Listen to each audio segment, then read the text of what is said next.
Salut! Aujourd'hui, j'avais envie de faire une vidéo un petit peu chill, un petit peu détendue.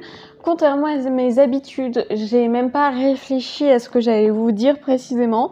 Donc, pas de script, pas de plan. Et je me suis fait un petit café à boire pendant la vidéo pour participer à cette ambiance un petit peu décontractée. Donc je vous inviterai bien à faire de même, à vous prendre une boisson chaude et à vous mettre dans l'ambiance.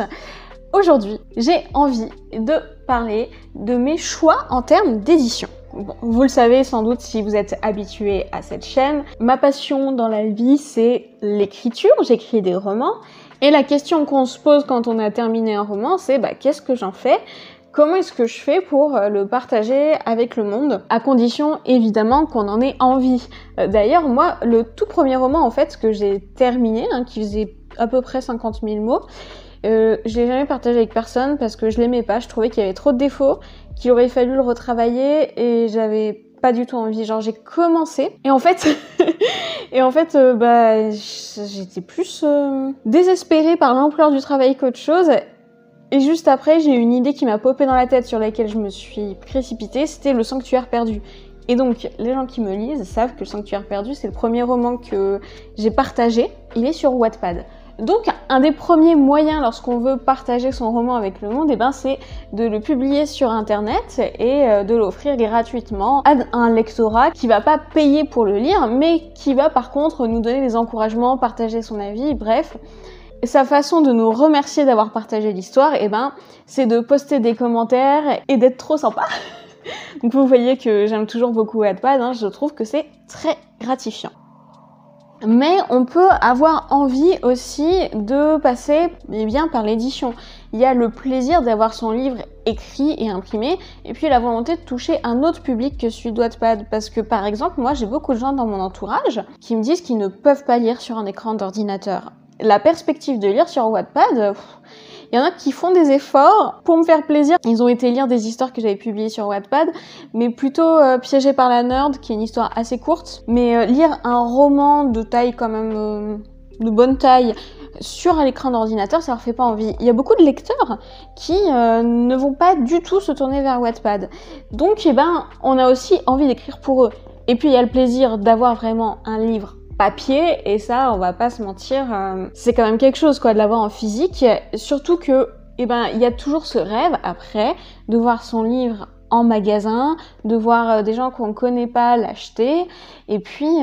Mais oui, il y a l'idée de gagner de l'argent avec son livre, et surtout, le rêve qu'ont beaucoup d'apprentis auteurs, c'est de vivre de sa plume. Et vivre de sa plume, c'est pas juste gagner de l'argent avec et avoir une légitimité, même si bien sûr ça peut compter, c'est pouvoir abandonner un job qui serait un job moins créatif, moins enthousiasmant, qui aurait moins de sens, au profit de l'écriture à laquelle on pourrait se dévouer complètement. Et ça, évidemment, ça passe par publier son roman. Alors pas uniquement, je sais qu'il y a des gens sur internet qui arrivent à tirer un revenu de leur écriture sans passer par l'édition traditionnelle, mais par exemple en passant par des sites comme Patreon, etc. Quand on a une assez grande communauté, on peut gagner sa vie autrement. Mais disons que la voie royale, la voie qui nous vient directement à l'esprit, c'est quand même de passer par la publication. Et là, la question principale qui se pose, c'est est-ce que je vais m'éditer chez une maison d'édition, est-ce que je vais essayer en tout cas, ou est-ce que je m'auto-édite? Et évidemment, je me suis posé la question, comme tout le monde. Alors c'était évident pour moi que je voulais pas faire de l'édition à compte d'auteur, par contre. Au départ, j'ai publié sur Wattpad quand même, mais il y a eu un moment où j'ai eu envie d'aller un petit peu à l'étape suivante. Traitez-moi de conformiste si vous voulez, mais c'est vrai que j'ai eu envie quand même de tenter ma chance dans l'édition. Et pour être honnête, même si je voyais complètement les avantages de l'auto-édition, je me voyais pas du tout me lancer là-dedans. Alors, pourquoi est-ce que l'auto-édition, j'ai senti que c'était pas fait pour moi? C'est pas contre l'auto-édition, c'est plutôt contre moi. Enfin, disons que j'ai vu que faire de l'auto-édition, c'était remplacer un éditeur, et donc ça impliquait de faire plein de choses pour lesquelles je me savais absolument pas compétente. C'est-à-dire faire la communication, le marketing, la pub, etc. Ce qui quand même, quand on part de zéro et qu'on n'a aucune communauté, c'est extrêmement intimidant. Je sais pas comment font les gens lorsqu'ils sont pas connus sur les réseaux pour s'en sortir dans l'auto-édition. Je sais même pas si c'est possible, mais vous voyez que moi, j'ai aucune idée de ce que c'est la stratégie à mener dans ce genre de cas, donc je me voyais pas du tout mener ma communication moi-même. Et puis il y a plein d'autres trucs dans lesquels je me sentais pas trop capable non plus. Il y a tout ce qui est administratif, tout ce qui est légal, comptabilité, etc. J'avoue que ça me fait peur. J'ai l'impression que si on fait pas bien les choses, on peut avoir d'énormes problèmes et ça a l'air d'être horrible, vraiment horrible à faire. Je veux dire, la comptabilité, déclarer ses revenus aux impôts, tout ça, ça dissuade, hein. Je dis finalement, je vais rester sur Wattpad, l'argent m'intéresse pas. Et puis, il y a aussi chercher un graphiste ou un illustrateur, illustratrice pour la couverture, savoir reconnaître un travail de qualité en termes de graphisme. Bah, honnêtement, j'en suis incapable, j'y connais rien. Et alors, évidemment, il y a plein de trucs pour lesquels on n'y connaît rien et c'est pas forcément une barrière. J'aurais pu me renseigner. Je connais des gens qui font du graphisme dans mon entourage. J'aurais pu leur demander des contacts, leur demander des informations. J'aurais pu aussi suivre des formations parce qu'il y en a beaucoup qui sont destinées à l'auto-édition et acquérir ces compétences qui me manquaient. Ça paraît être quand même un assez bon investissement parce que on le fait une fois. Voilà, on se forme et ensuite ça peut être utile pour les 10 années à venir, par exemple, jusqu'à ce que les connaissances qu'on a acquises deviennent un peu obsolètes, mais on apprend au fur et à mesure aussi. Alors pourquoi est-ce que j'ai pas fait ça ? Pour 2 raisons qui sont liées les unes aux autres. La première, c'est que ça coûte de l'argent, qu'il aurait fallu investir de l'argent, et j'en avais pas, honnêtement. Et la deuxième, c'est que j'étais pas sûre que je réussisse à rendre mon roman rentable, à le vendre suffisamment, et donc j'étais pas sûre de rentrer dans mes frais. Et en fait, vous voyez que derrière, il y avait vraiment quand même un sérieux manque de confiance en moi, adossé à la conscience lucide des limites dans mes compétences. C'est-à-dire que je me savais capable d'écrire un roman, mais je me savais pas capable de le vendre. Mais il n'y avait pas juste le fait que je me sentais pas capable. J'avais l'impression que les enjeux, dès que ça devient des enjeux d'argent qu'on investit, j'ai l'impression qu'il faut être sûr de ce qu'on fait, qu'on n'a pas trop le droit à l'erreur, que sinon c'est vraiment trop bête et je me sentais pas du tout d'oser en fait investir de l'argent ni la confiance en moi pour me lancer dans ce qui s'apparente quand même à de l'entrepreneuriat en sachant que j'ai aucune compétence du tout là-dedans. Tout ce que j'ai c'est un poil de bon sens, mais ensuite j'ai pas du tout fait des études orientée vers le monde de l'entreprise et j'ai aucune expérience dans ce monde-là. Moi, ce que je connais, c'est le monde universitaire, la fonction publique et la technique littéraire.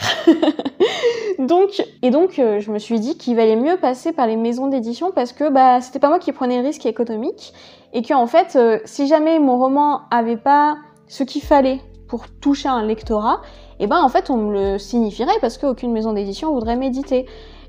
Et en fait, envoyer son roman en maison d'édition, surtout quand on débute, c'est un bon moyen pour répondre à la question est-ce que ce que j'écris, est-ce que ce que je fais, ça vaut quelque chose ? Est-ce qu'il y a le potentiel en fait ? C'est un moyen de me confirmer que ce que j'écrivais avait le potentiel de plaire parce que sur Wattpad ça marchait bien, mais Wattpad c'est très différent du monde de l'édition.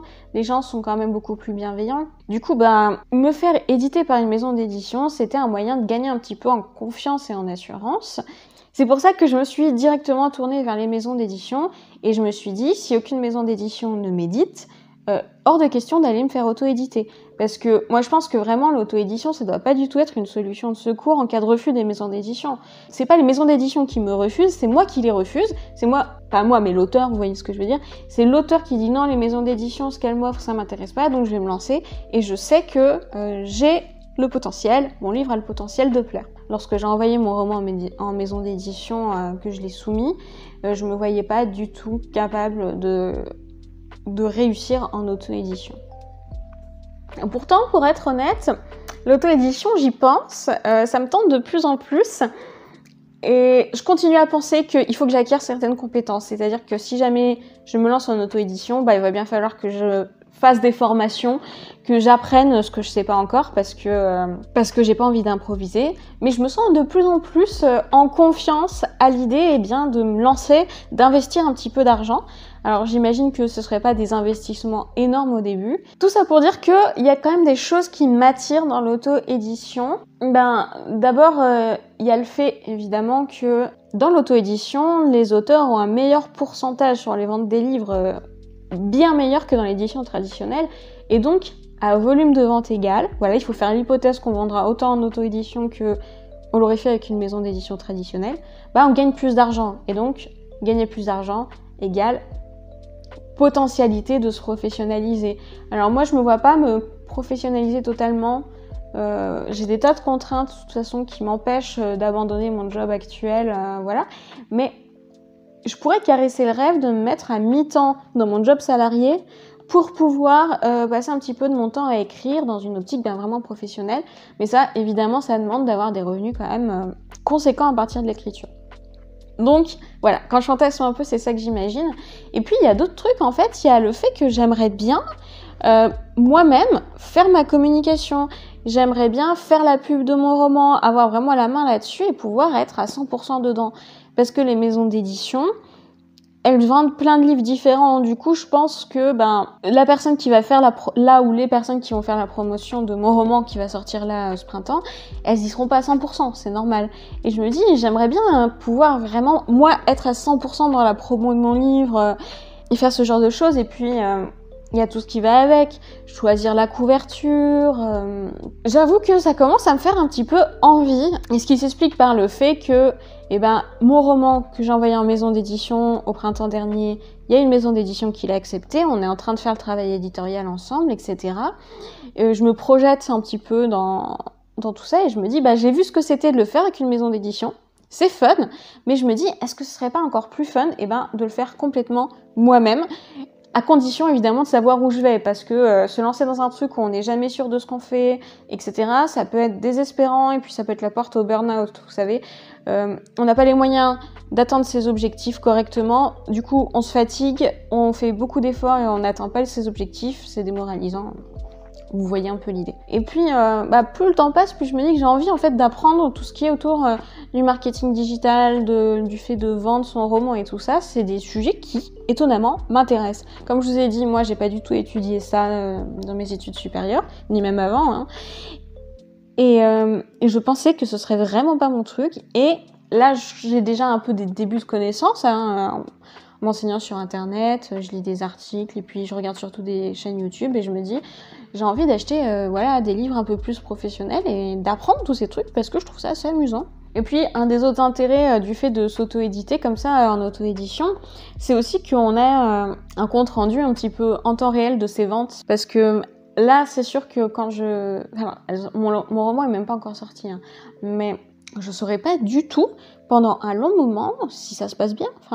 J'ai envie de me lancer plus loin dans tout ça. L'idée de vendre mon roman qui me faisait très très peur auparavant, elle commence à m'intéresser et c'est sûr que je me dis si j'acquiers les compétences pour faire ça, en plus d'être intéressant, en plus d'être un peu amusant et tout ça, ça me permettrait de générer un revenu plus important à partir de mon bouquin avec tout ce que ça peut avoir de cool. Donc j'y réfléchis. Après, honnêtement, j'ai pas encore fait complètement le tour de ce que c'est que de se faire éditer en maison d'édition. Parce que mon roman est pas encore sorti. Donc je sais pas comment ça va se passer la promotion. Je sais pas si je vais pouvoir aller faire des dédicaces, etc., des salons. J'adorerais. Bref, peut-être que dans 6 mois, lorsque je parlerai de mon expérience en maison d'édition, que j'aurai plus de recul, je dirais pas la même chose. Peut-être que je dirais c'est trop cool de faire ça avec une équipe et j'ai pas envie de faire des trucs toute seule ou quoi. Mais disons que en tout cas pour les étapes que j'ai accomplies jusque-là, c'était sympa, mais ça me donne envie de m'investir encore plus dans tout ça. Je serais très intéressée d'avoir votre avis en commentaire de cette vidéo. Si ce sujet de l'édition vous intéresse, n'oubliez pas que j'ai une playlist entière qui parle de mon aventure en maison d'édition, dans laquelle je raconte précisément mon expérience pour faire éditer mon roman. Et n'hésitez pas aussi à me dire si ce genre de format un petit peu blabla, plus informel, peut vous intéresser. Auquel cas, eh bien, je pourrais en faire plus souvent sur cette chaîne parce que c'est beaucoup plus facile à tourner, étonnamment.